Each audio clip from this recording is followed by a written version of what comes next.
welcome back to the Real Estate News. I'm now with Chris Thomas. He's the owner of Right on Target Real Estate. So Chris, we're hearing a lot from people about saying they're calling about listings and then they're finding out it's already got an accepted offer. Do you have any advice for buyers just to avoid that happening to them?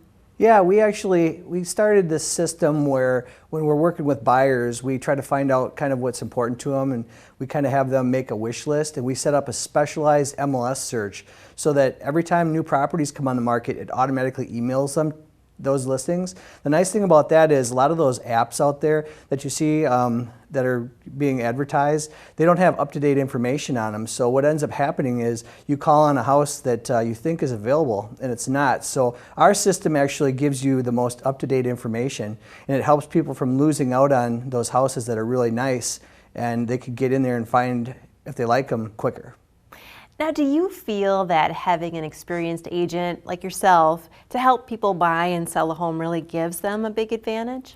Yeah, I'm glad you asked that. I believe that it definitely helps when you have somebody that's kind of been through the process a lot like myself. Certainly the market's always changing. There's been times where it's been more of a buyer's market. There's been now times where it tends to be more of a seller's market. And we have to be able to advise them on how to go into a deal and kind of raise some certain expectations for them so they know what they need to expect. I mean, right now there's a lot of times where you have to make really strong offers on houses, otherwise you'll lose out on them. So some agents are afraid to tell their clients that sort of stuff, and it'll end up costing them big, you know, if they want a house and they lose it.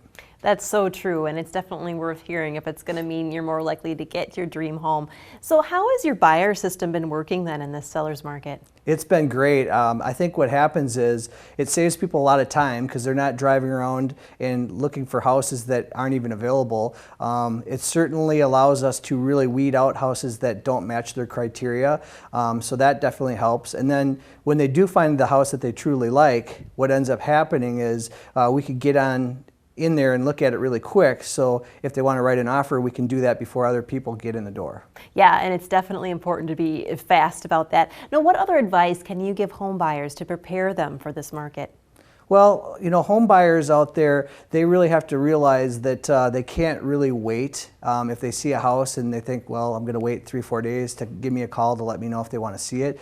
They really have to get into these houses relatively quickly because they just don't last if they're nice houses and they're priced right especially. So I think that's the biggest thing. We also want to make sure that they're already pre-approved before we go out with them. So that way if they do write an offer on a property, their offer looks stronger because they actually have that pre-approval letter attached to their offer. Absolutely, and that way you can just hit the ground running. Well, thanks so much for stopping by. Thanks for having me.